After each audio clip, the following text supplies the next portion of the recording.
Here's what nobody's talking about while retail investors were selling crypto in 2022 and 2023. Some of the largest financial institutions in the world were quietly building the infrastructure to enter the market. BlackRock, the world's largest asset manager controlling $10 trillion, launched a Bitcoin ETF. Fidelity followed. Even JP Morgan, whose CEO once questioned Bitcoin, now offers crypto services to clients. So what changed? Why are the same institutions that question crypto now competing for market share? And more importantly, is crypto still worth it in 2026? Most people think crypto's best days are over. But experts, the ones actually managing billions, say 2026 could be one of the biggest years yet for digital assets. The catch? You need to know where to look and how to position yourself. Today, we're covering what's really happening with Bitcoin and major tokens, how crypto ETFs changed the game forever, and the smart allocation strategy that balances risk and reward. This isn't speculation. This is what institutional money is actually doing. Let's dive in. Before we talk about specific investments, you need to understand how dramatically the crypto landscape has changed since the 2020 market downturn. Back then, major exchanges were facing challenges, the regulatory environment was unclear, institutional infrastructure was limited, and retail investors were experiencing significant losses. It was challenging, and many people got hurt financially. But in 2026, everything is different. First, regulatory clarity is emerging. According to Forbes, we're finally seeing regulatory frameworks take shape. The SEC-approved spot Bitcoin and Ethereum ETF, something that seemed unlikely just 3 years ago. That's not perfect regulation, but it's clarity. And markets respond positively to clarity. Paul Atkins, the newly appointed SEC chair, is notably more crypto-friendly. Industry insiders expect more approvals and less aggressive enforcement in 2026. Second, the institutional infrastructure now exists. Major custodians like Fidelity Digital Assets and Coinbase Prime now hold billions in crypto for institutions. There are regulated on-ramps, sophisticated trading tools, and insurance products. Here's a significant number. Institutional crypto adoption grew 35% in 2025 alone, according to a Coinbase institutional report. That's pension funds, hedge funds, and family offices' serious institutional money. Third, real use cases are scaling. Decentralized finance, or DeFi, locked value hit $120 billion. Real-world asset tokenization, putting real estate, bonds, and commodities on the blockchain, saw major pilots from Franklin Templeton and JP Morgan. This isn't just speculation anymore. It's infrastructure. So with all that context, let's talk specifics, starting with the king. Let's start with Bitcoin, because if you understand Bitcoin, you understand the entire crypto thesis. Bitcoin's narrative has evolved. It's no longer being marketed as digital cash for buying coffee. That experiment didn't work out. The winning narrative is digital gold is scarce, decentralized store of value that can't be inflated away by central banks. There will only ever be 21 million Bitcoin. Meanwhile, central banks printed trillions during recent crises and continue expanding the money supply. That scarcity matters. There are 3 key catalysts for Bitcoin in 2026. First, post-halving supply dynamics. The Bitcoin halving in April 2024 cut new supply in half. Historically, Bitcoin tends to perform well 12 to 18 months after halvings. That window? Late 2025 through mid-2026. After the 2012, 2016, and 2020 halvings, we saw significant price increases and major bull markets. The pattern is observable. Percentage gains decrease over time, but absolute dollar values increase. According to analysis from the Motley Fool and crypto research firms, some estimates put Bitcoin between $150,000 and $200,000 by late 2026 if historical patterns continue. Is that guaranteed? Absolutely not. But there is historical precedent. Catalyst number 2, ETF inflows continue. BlackRock SIBIT and other Bitcoin ETFs have accumulated over 900,000 Bitcoin, about 4.5% of the total supply in less than 2 years. That's unprecedented institutional accumulation. When gold ETFs launched in 2004, gold was around for $100 an ounce. Within 7 years, it reached $1,900. ETFs made gold accessible to portfolios that couldn't hold physical gold. Bitcoin ETFs are doing the exact same thing. Catalyst number 3, the macro environment favors hard assets. US. Government debt just crossed $36 trillion. Global geopolitical tensions are rising. In that environment, hard assets with a fixed supply become attractive. Bitcoin has a fixed supply cap.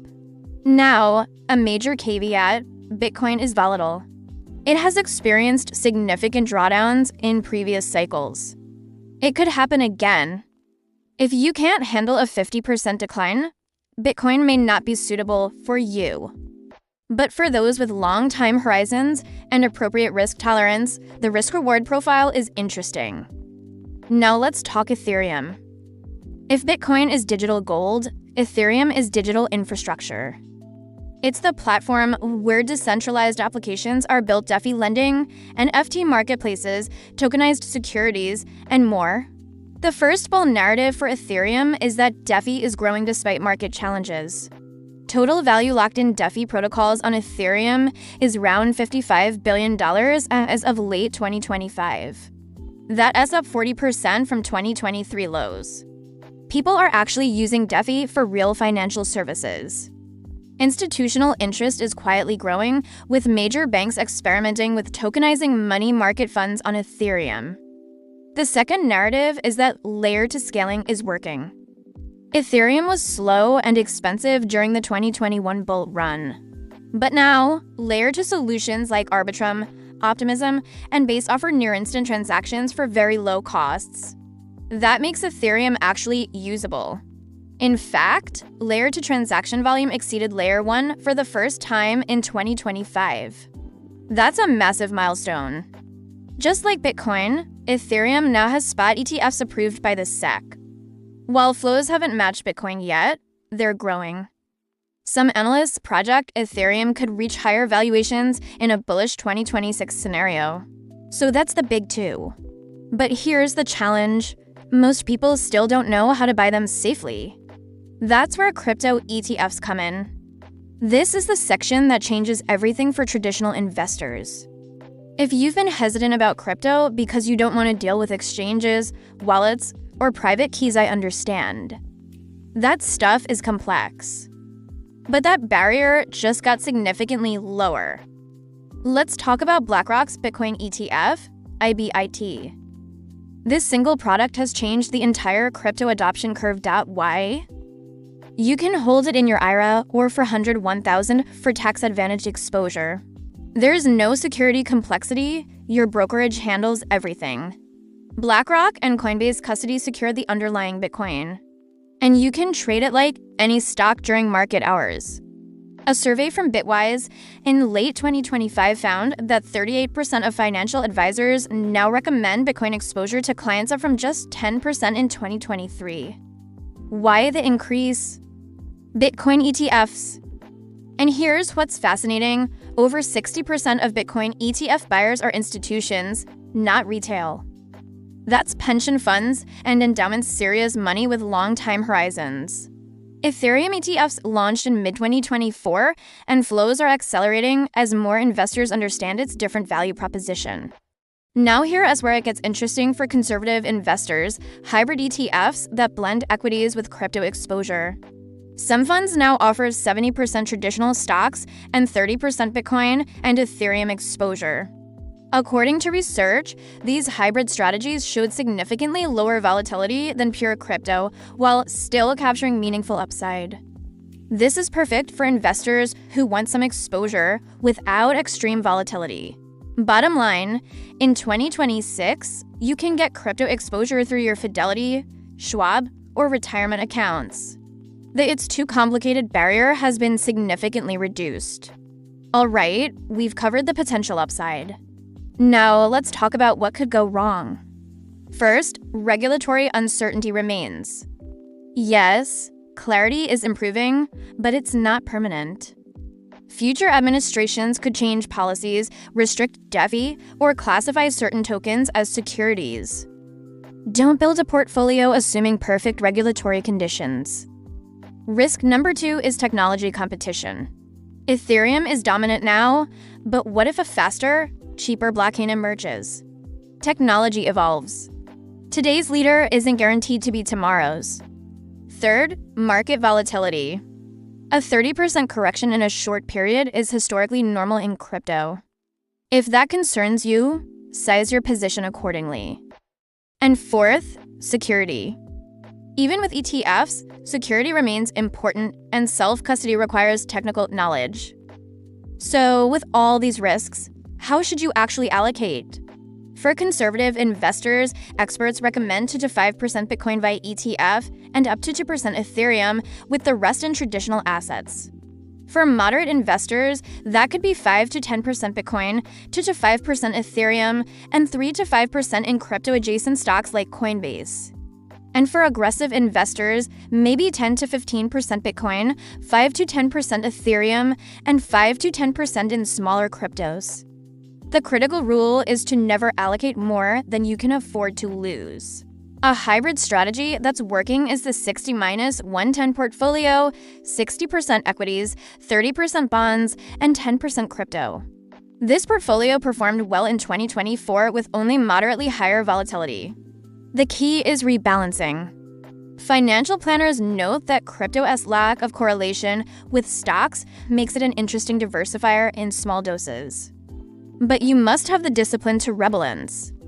Before we wrap up, let me share 3 insights I've learned from tracking institutional flows. First, institutional quiet accumulation. Multiple institutions globally have been quietly building positions. When these large assets start flowing more visibly, it could trigger significant market moves. Second, the stablecoin economy is significant. With a market cap over $200 billion, they're being used for cross-border payments and settling international trade.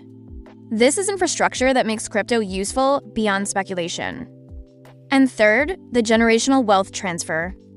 Over the next 20 years, $84 trillion will transfer to millennials and Gen Z, who are more comfortable with digital assets. The long-term trend is notable. All right, let's bring this home. Is crypto still worth considering in 2026? For informed investors who allocate thoughtfully, potentially yes. We covered Bitcoin's post-halving dynamics, Ethereum's utility narrative, how ETFs make crypto accessible, the real risks, and smart allocation frameworks.